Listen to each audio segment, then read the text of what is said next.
Terkait kelakuan anaknya, Ketua DPRD Ambon Elito Yusuta mengaku akan introspeksi diri. Ketua DPRD Ambon Elito Yusuta mengaku tindakan anaknya AT yang aniaya remaja hingga tewas adalah sebagai bentuk introspeksi diri baginya. Kata dia, peristiwa itu adalah ujian dan musibah yang harus dihadapi keluarganya.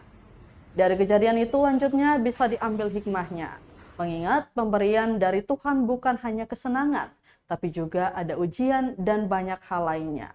Pantauan tribunambon.com di lokasi Elito Yusuta baru mulai berkantor hari ini pasca anaknya aniaya remaja hingga tewas. Sebelumnya ia tak terlihat berkantor selama sepekan, yakni terhitung Senin 31 Juli 2023 hingga Jumat 4 Agustus 2023.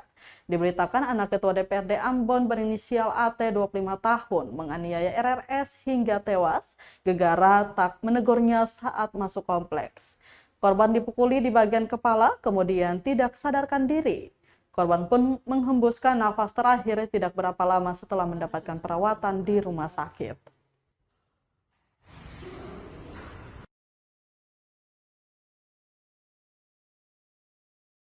Selaku orang tua tetap dari awal sudah melihat bahwa ini katong harus berproses di sana, jadi ada masalah ya, artinya hal ini untuk siapa saja pasti dia katong pasti mengalami itu, tapi dalam bentuk yang seperti apa, kapan, waktunya katong kan saya bisa memprediksi itu, dan kita kira ini ujian, ini musibah yang katong harus hadapi.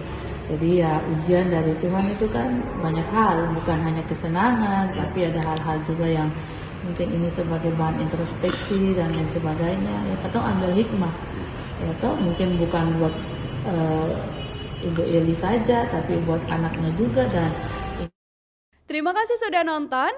Jangan lupa like, subscribe, dan share ya.